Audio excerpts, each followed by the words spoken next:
The following is a Hoop Ball presentation.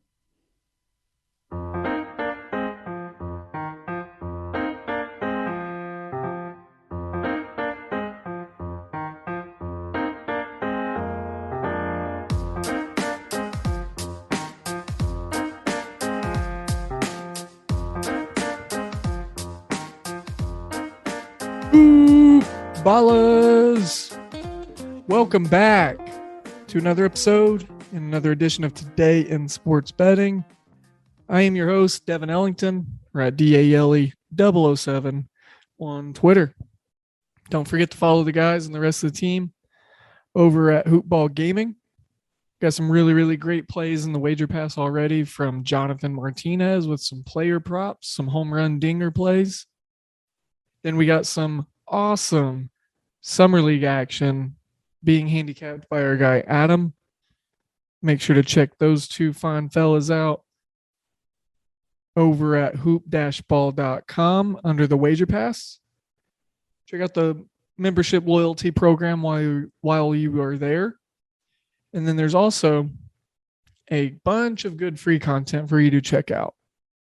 Fantasy rankings, Dynasty League stuff, different tools, team-specific breakdowns.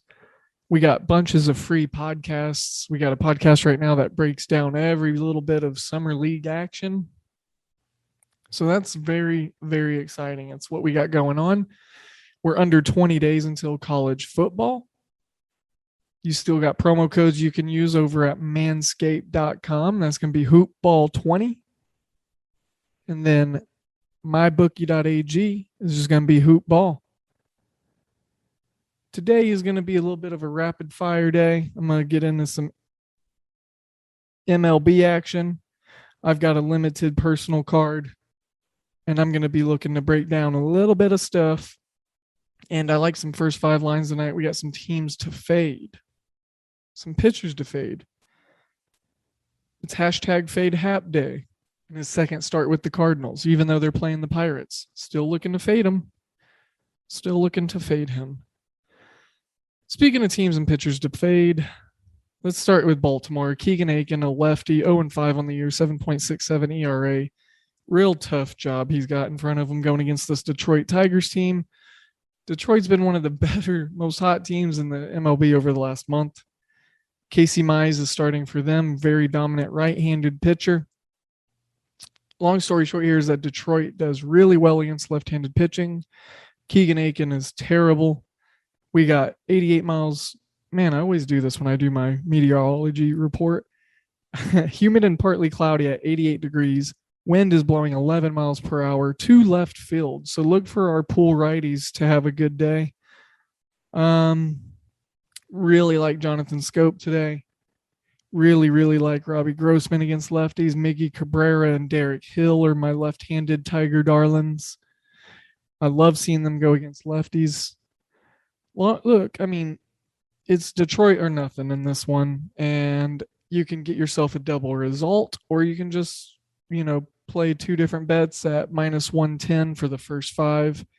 Detroit money line. And then you can also play minus 110 for the Detroit money line full game. I just don't believe in Keegan Aiken. And wow, that is crazy. So I just typed my piece up for this game and it was minus 110. That was 20 minutes ago. I started this recording. Detroit's minus 130 now.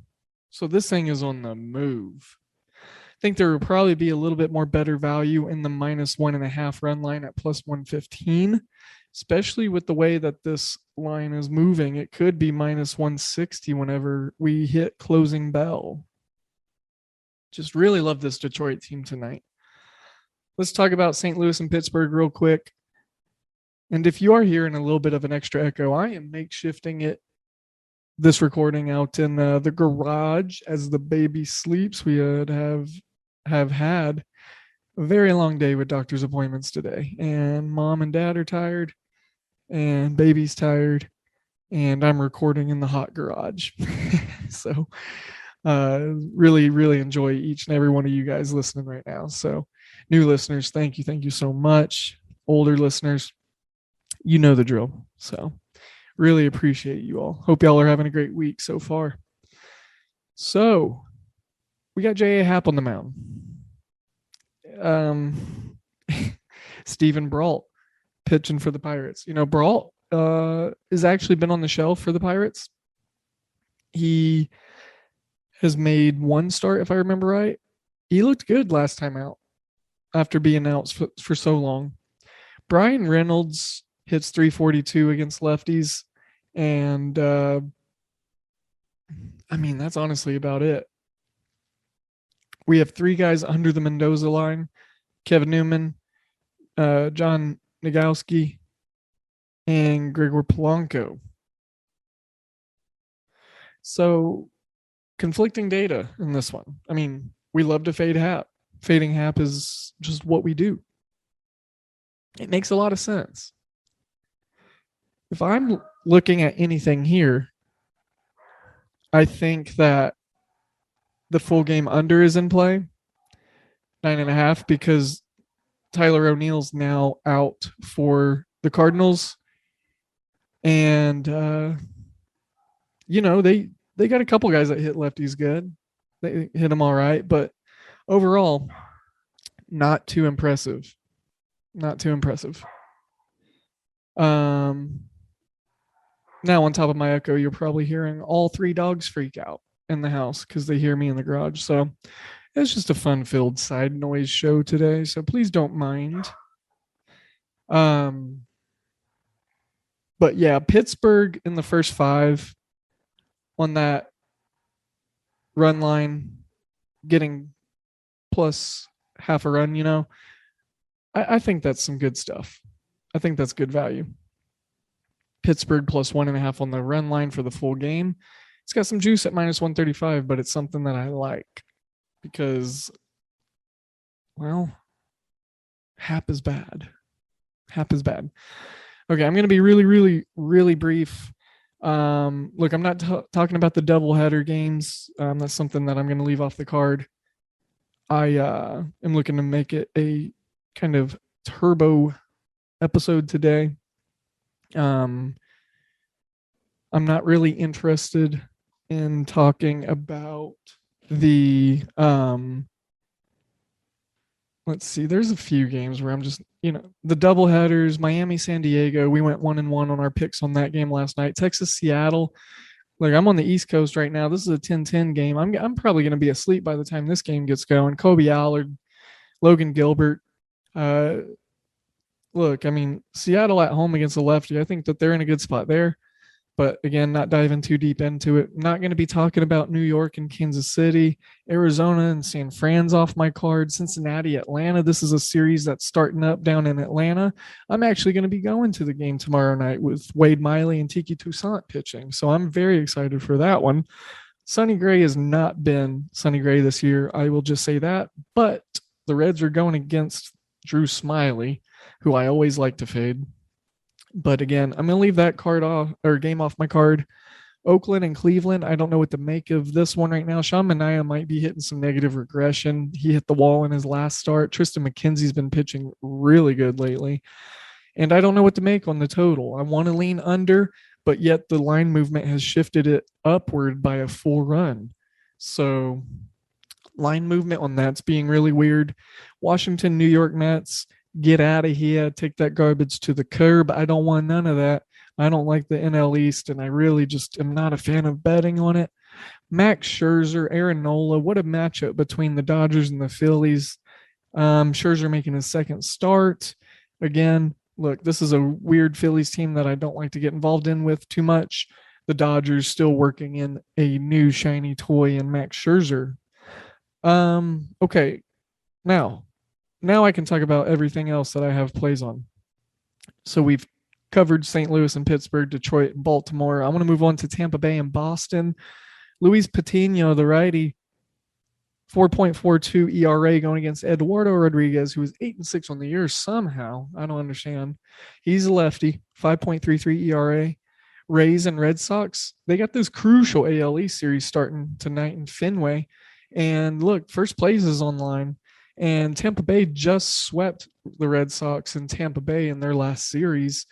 And, uh, Verdugo's going to be out. He's on the paternity list. Let me try that again. So I mean, I think that's going to be a more stated loss than what people are really thinking. I think Tampa Bay should be the favorite. They opened at plus 110. It's at plus 108 right now. It dropped all the way to plus 105 at some point because that's what I locked in on the wager pass. Over 9.5 is something that I might have a look at. Tampa Bay's team total is something that I am interested in keenly. I don't know exactly what's going to make it into the wager pass other than the Tampa Bay money line play. So spoiler alert, sorry. But look, Tampa Bay in the first 5, you can't be mad at. They're still plus 105 on the money line. Their pick in the first 5 is minus 125. So that disparity between plus 105 money line and then the odds on the run line says volumes that I think Tampa Bay should just be favored all the way throughout in this game in every aspect. Eduardo Rodriguez is just so easy to fade. Guys like Randy Arozarena, Yandy Diaz, Wander Franco, Nelly Cruz, they're going to crush him. They're going to crush him tonight. So I'm looking forward to seeing what this Tampa Bay team does against Boston. Boston's looking like they might be fizzling. Chris Sale just made his first start in a very long time for them Saturday. So, that's something that they are looking to spruce up. So that pitching rotation is going to be starting to get a little more dominant here. But I mean, the fact of the matter is they still got starters that they're rolling out there in Garrett Richards, right here in Eduardo Rodriguez. So, I mean, the Red Sox, I think we're going to start seeing their weaknesses glare. And I think they're going to fizzle out here at the end of the season. As much as it's been a fun surprise and a boost in backing them this year, Tampa Bay's made some really phenomenal moves, and they did what they needed to do to get better at the deadline, and I think that they did. Colorado and Houston. Josiah Gray. I'm sorry, not Josiah Gray. John Gray, 7-7 on the year, 3.67 ERA. And he's made most of his starts at home in Coors Field. That's just absolutely bananas for a pitcher to be that good. And his peripheral numbers are really damn good. Jake Odorizzi, 4-6, the right-handed pitcher, 4.95 ERA on the year. Look, I'm not particularly fond of backing Odorizzi, and I'm just gonna try to minimize risk here. I'm being very, what's that word? Contradictory, because I'm sitting here saying that I don't really like Odorizzi. But the fact of the matter is, Colorado just put Ramel Tapia on the IL. Brandon Rogers is also questionable and banged up. So look, this already putrid offense on the road is going to be looking to go against a pitcher that's had some better peripheral stats over his last couple starts lately. Lots of money and bet percentages are coming in on Houston. Like, Houston in the first 5, I think, is a good play. A bunch of other stuff that could be played in this game. I'm not really doing a deep dive on any of the games in the card today like I normally do. Once I have a little bit of a window here after baby gets fed and we get settled in for the evening, I'd like to look at some DFS stuff or some specific matchups on dailybaseballdata.com. But I, for the most part, as a bettor, I knew exactly what I wanted to target and attack today because I was looking at the card last night. And this Tampa Bay team as an underdog stuck out to me. They opened at plus 115. And Detroit, their line is just going to keep creeping. It's now to minus 130, like I said. St. Louis, Pittsburgh, fade Hap. That was an easy one. Rockies on the road with some IL treatment. And then I want to talk about one last game, and then we can probably wrap this bad boy on out of here and get you a show. Yeah, I mean, the games are going to be getting started. There might be a little bit of overlay. I apologize on the tardy show, and it's not something that we like to do here at Hoopball today in sports betting very often, but hey, family first. And I just, traveled from Oklahoma City to Atlanta randomly this weekend, and we got some things going on, so got to work around them. Uh, Target Field has been very kind to the White Sox. And I think this is a game where we can throw the notion of backing the White Sox on the road is a bad idea out of the window. Dallas Keuchel, he's got his chakras aligned because he's got a 4.44 ERA, 4.44 the number of positivity and fortune, 7-5 on the record. Lefty, look, there's still some good left-handed hitters on this Minnesota team. The White Sox, however, against this Griffin Jacks kid, Eloy Jimenez, since he's come back, has been a boss.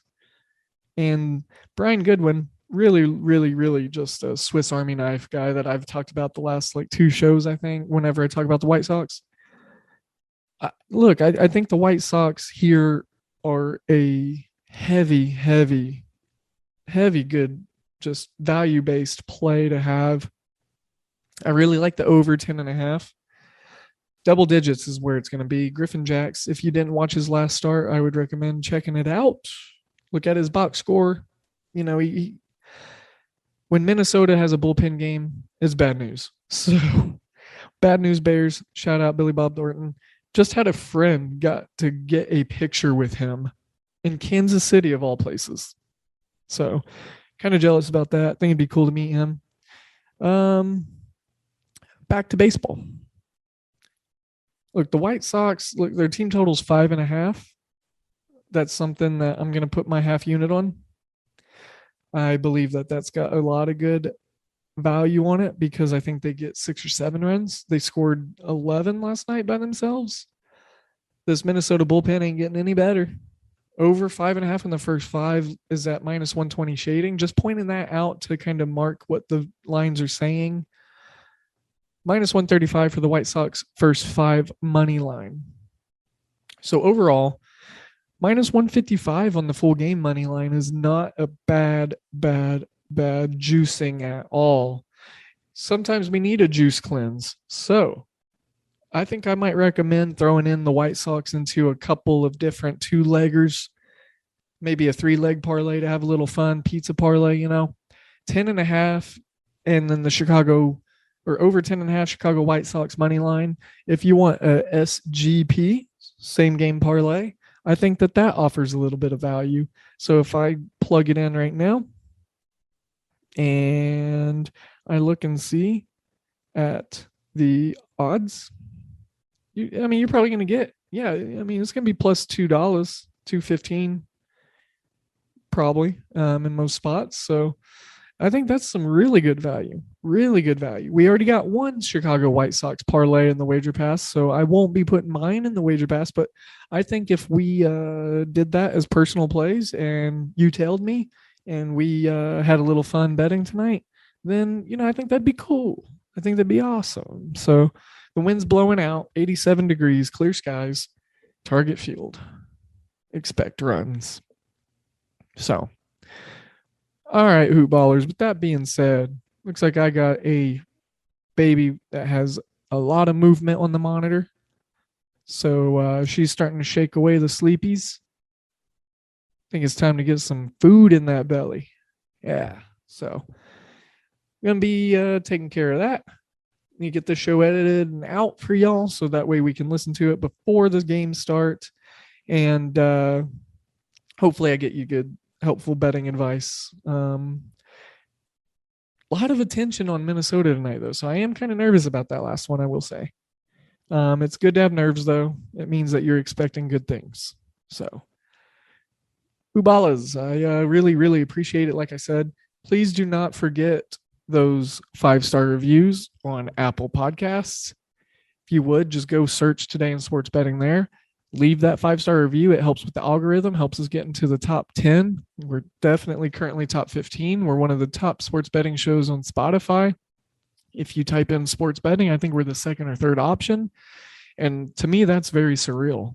2 years into this, I just not even, I can't really believe that. It's just really hard to fathom. So it's all thanks to you. It's all thanks to the Hoopball family, to Dan Besbris, the Podfather, being a great boss, and to Aaron Brewski taking a shot on this gaming division. So really, really love the hoop-ball.com family. Make sure to go get involved in some chats and some forums, get your free NBA scrub, and sending you all my positive vibes and all my positive energies like always. Hope that you have a wonderful day. Hope you have a safe day. Let's be safe. Let's be kind. If you can do something nice for someone out there today, make sure to do so. I hope something nice happens to you. With that being said, today in sports betting is out.